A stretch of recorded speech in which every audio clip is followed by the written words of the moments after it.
Quero chamar a sua preciosa atenção para lermos o que está registrado no livro do Êxodo, capítulo 2, o verso de número 25. E viu Deus os filhos de Israel e atentou para a sua condição. E viu Deus os filhos de Israel e atentou para a sua condição.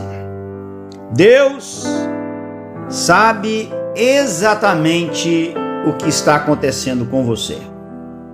Deus sabe exatamente o que está acontecendo com você. Digo mais, Ele sabe o que está acontecendo com você agora. A Bíblia narra-nos o surgimento do povo de Deus. O Senhor chamou a Abraão: sai da tua terra e te mostrarei o lugar, a terra em que você vai habitar. Abraão deixou tudo e, em obediência a Deus, cumpriu o seu chamado. Abraão esperou por cerca de 25 anos para que a promessa de Deus, de que ele seria pai de uma grande nação, se cumprisse. Aos 100 anos de idade, ele teve Isaac e Jacó. Jacó teve os seus filhos, seus 12 filhos. Dos seus 12 filhos, um chegou a ser o segundo homem mais importante do Egito, José. Estes chegaram no Egito, aproximadamente 70 pessoas. No Egito eles cresceram, desenvolveram, se tornaram uma nação, a nação dos hebreus.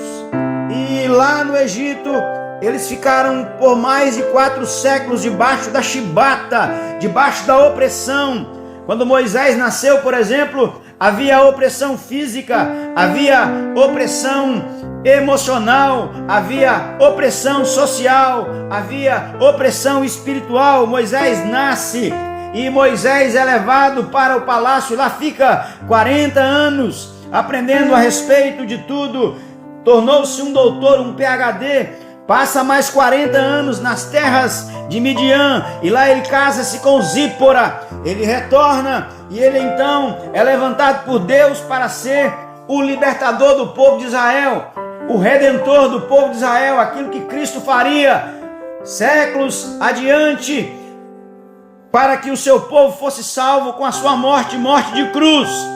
Agora o texto sagrado diz-nos que o Senhor, ele viu a situação do seu povo. Como Deus viu? Aqui nós temos o que chamamos de atributo incomunicável. O que é isso? É uma qualidade de Deus, aquelas qualidades que são naturais ao Senhor, virtudes exclusivas que só Deus possui. Para que você saiba, são 4. A onisciência, a onipotência, a onipresença e a eternidade. Onipotência é que Deus tem todo o poder. Onipresença é que Deus está em todo lugar. E eternidade que Deus, ele sempre existiu. Ele não é criado ou ele foi feito a partir de uma obra criada. Ele criou tudo porque ele sempre existiu. A palavra onisciente, ela é formada por 2 palavras. Uma que significa todo, que é oni, e a outra que significa ciente, é ciente. Ou seja, aquele que tem ciência aplicada a Deus. A ideia é, somente ele tem conhecimento de tudo. E o texto vai mostrar-nos exatamente isso. O texto sagrado diz que Deus vê e viu Deus. Ou seja, Deus tem a capacidade de olhar e de conhecer a fundo. Ele enxerga de forma ampla, profunda e eficaz. Ele contempla o interior e o exterior. Ele sabe sobre o nosso passado, presente e futuro. Ele está informado a respeito de tudo. O Senhor o Deus que conhece tudo sobre você, sobre mim. O texto sagrado nos informa que Ele sabe de tudo. E para Deus, o nosso Senhor, não existe novidades ou informações inéditas. Quando João, lá na ilha de Pátimos, teve aquela visão do Cristo glorificado, a Bíblia diz que os olhos de Jesus são como chamas de fogo, tudo vê, tudo contempla. O Senhor vê tudo, sabe de tudo, conhece tudo. Ele viu a situação do seu povo lá no Egito, ele viu a situação da sua gente lá no Egito, ele contemplou aquilo que estava acontecendo com o povo dele, debaixo da opressão de Faraó.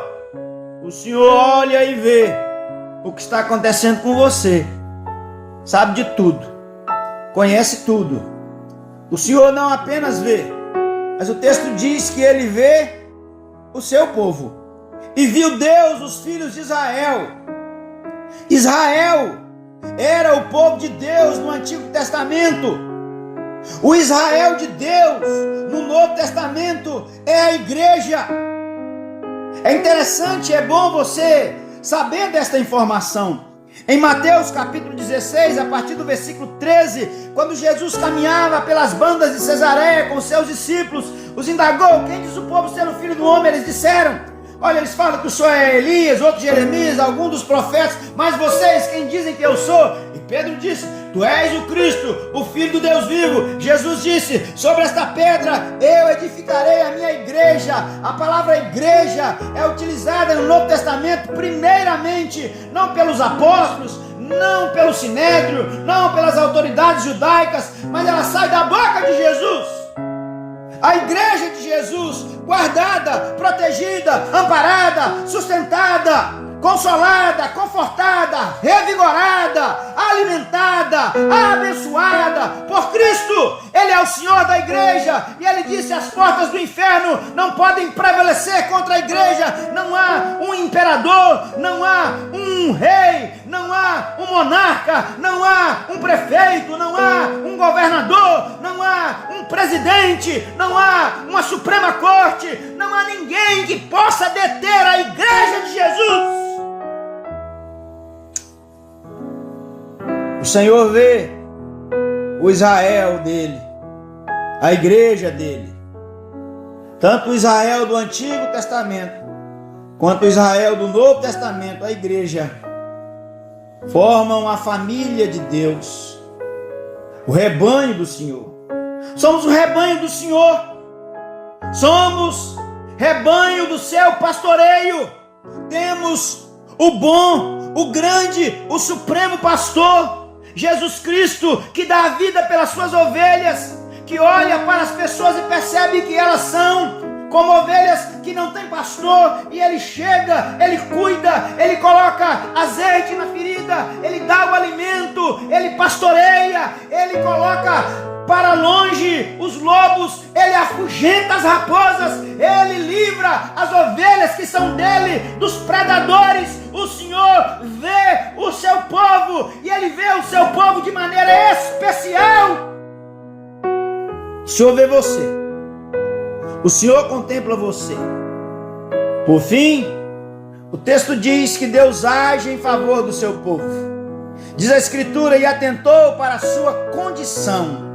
Há mais de 400 anos, Israel estava no Egito, debaixo de atrozes perseguições, debaixo de violência, debaixo de truculência, debaixo de açoites, debaixo de vergonha, de vexame, debaixo de perseguição, debaixo de muitas coisas ruins.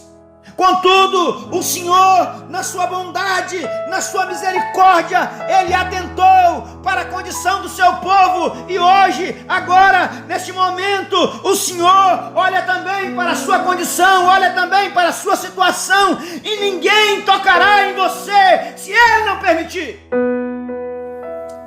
O Senhor vê a minha condição, a sua condição. O povo que era espancado, espoliado e maltratado de forma cruel, E o povo clamou a Deus, que resolveu descer para salvar o seu povo. Assim como Deus desceu para salvar o seu povo nos dias de Moisés, há quase 2000 anos atrás, ele se tornou como um de nós, veio aqui, tabernaculou, morou aqui, morejou aqui, residiu aqui, andou nas terras poerentas da Galileia, da Judeia, de Jerusalém. Ele convocou 12 homens que tornaram seus apóstolos, e esses homens viraram o mundo de cabeça para baixo com o Evangelho.